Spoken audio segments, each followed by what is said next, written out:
Hey guys, Sadie here. Today I'm here with a spontaneous, unplanned video where I just want to talk about the issue of Iran, this Iran-Israel war. It seems like USA is dragged into it and people are losing their minds. They don't know what's going on, everyone's afraid, and people think, oh, the world is such a horrible place. Why are these countries going to war? But I'm here to tell you that this issue is much deeper than what you see on the surface level. If you know me, I've been born and raised in Iran, and I've been gifted with a unique life where I have lived equally on the eastern and the western parts of the world. So I think it's very important that we share our truth at this moment because it can get lost in between the misinformation and all of these videos and hate comments that are just purely out of rage and hatred for one another.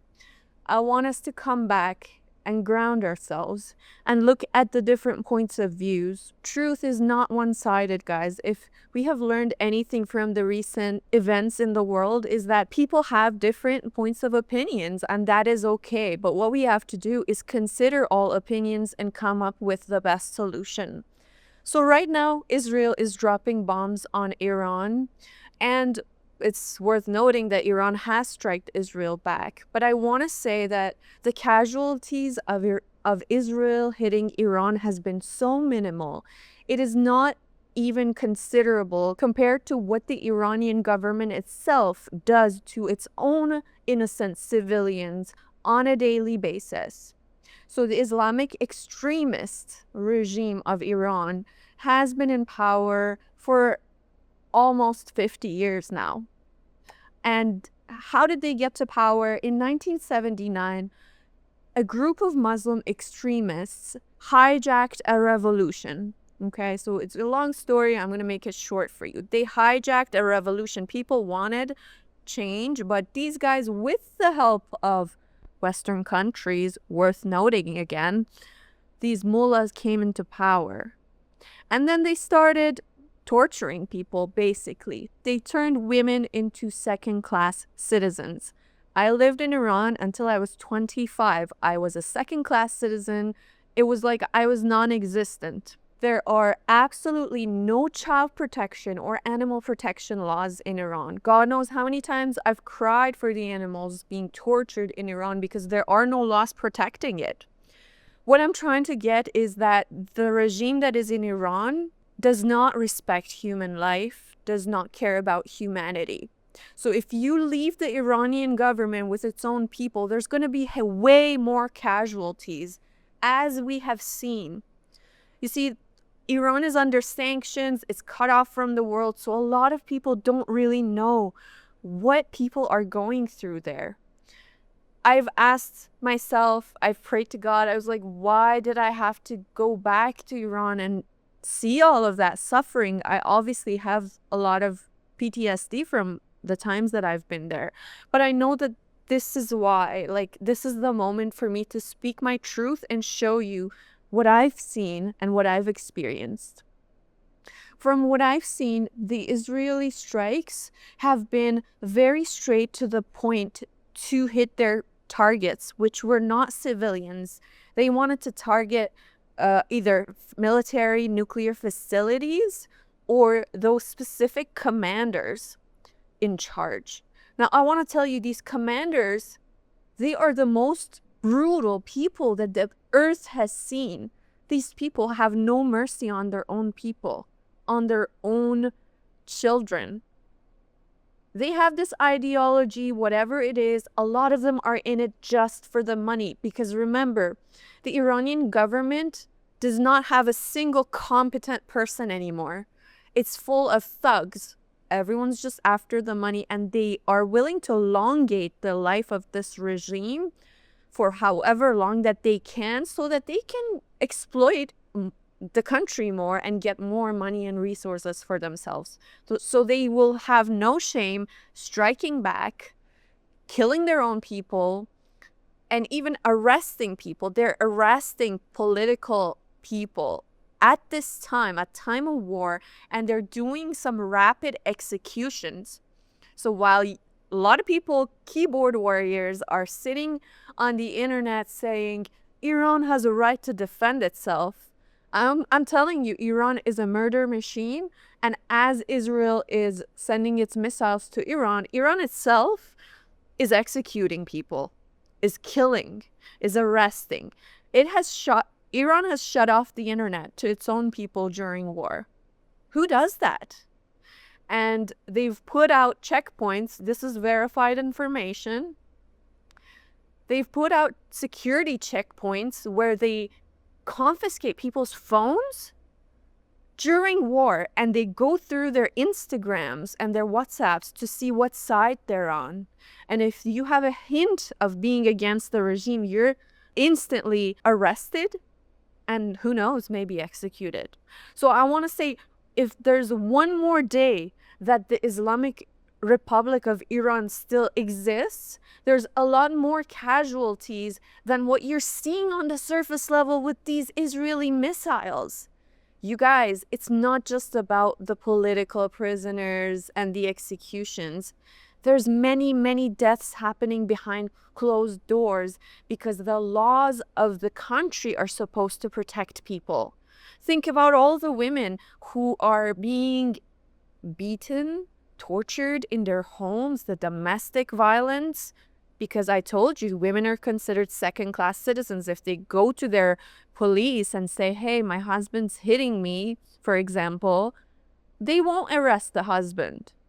Don't let anybody fool you. I have lived there. They will not. They will say, this is a marital issue. You guys figure it out for yourselves. There are no child or animal protection laws. There's child marriages happening to this day. They're encouraging child marriages. So think about all of these lives that are being, I like to call it a slow death. A slow death, this long suffering of Iranian people for 50 years.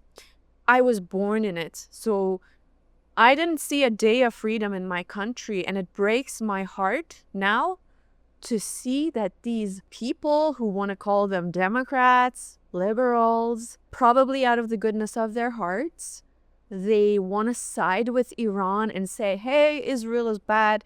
But my dears, you cannot side with Iran just because you hate Israel or you hate Trump's hair. You just hate his face. Okay? We have to wake up to the truth and go one level deeper. Because there is a long history. We are the continuation of history. For 50 years, Iran has been threatening Israel's existence. When I went to school, in primary school in Iran, they used to draw these, paint the flags of Israel and USA on the ground, and they would ask us to step over it. And they would tell us to chant Death to America in the morning. And I was 8 years old. I had a pure heart, bless my soul, and all of those kids who didn't want to do that. We rebelled and we were like, no, I'm just going to leap over it, or I wouldn't be chanting those really evil things that they wanted me to say. I just knew as a child that I don't want to be involved in this hatred. So this is what we grew up with. Now, what happens? How did this regime live so long? Everyone's question is this. So you have to understand that the regime has lobbyists, okay? So these lobbyists come to the Western world looking like you and me, wearing suits and ties, and the women wear dresses and high heels, and they go out into the heart of these political games, and they start lobbying for the Islamic regime, and they try to make you feel like that is a domestic issue. You shouldn't be interfering with that. But for 40 years, Iranian people have been crying for help. Do we really care about human rights or do we not? This is what I want to ask. And if we do care, is it just our own circle that we care about, or no, we want it for everywhere else? Because I think this is the perfect time for the world to hear out the people of Iran and to start helping them. I don't know exactly how we can help, but this movement has been helpful. So I'm grateful for whatever has happened in the past 10 days, because it's the start of a movement. And you guys, you know me from this channel. I'm a spiritual person. I don't want people to die, but I weigh out the options. So if Israel attacking Iran will take out all of those commanders and then there's minor casualties versus Israel just not interfering and Iran just suffering and getting deeper into this darkness that has conquered it, I think this is more evil. This is what I see with my third eye. And I don't want it to sound like it's coming from an emotional place, because it's not. I'm totally grounded, and it's been a few days since this has happened. So what I ask of you is, yeah, everybody, it's like a trend these days to put the blaming finger on Israel or whatever Trump does. Everybody just wants to oppose with it. I want you to see why these guys are doing that. How does the world really work? Because I've been a political activist since I came here to Canada, and I followed the path. I was like, let me really follow through to make a change. And then when you go into the system, you get into the system, you get familiar with what these lobbyists are doing. Where's the money? Where's everybody everyone's following the money. Interesting, you know? So when you start your activism, you hit these dead ends where you're like, oh my God, people have it backwards. It's like people are now in the comment section, they're writing, Iran has a right to defend itself. I stand with Iran. Can you guys clarify when you say Iran? Is it the people of Iran or is it the government of Iran? Because the people of Iran are actually sided with Israel. Of course, there's a bunch of people who have panicked and they don't want war. But I think if we miss this opportunity, there might be more suffering for the people of Iran. And I know that everything happens in the perfect time. I feel like this time we have matured enough to understand that we need to stand on our values. We need to stand for our principles. Is human rights a value to you? Do you care about another child being born in Iran, never being able to show their hair to the sun, never being able to swim in an ocean, never being able to sing? I wasn't allowed to sing in Iran. I wasn't allowed to show my hair or my arms. Is this okay? Is this something that girl who was born in Iran has to figure out on her own? Well, I did figure it out on my own. It was a hard, difficult path. But I think the purpose why I'm here is to help the future generation.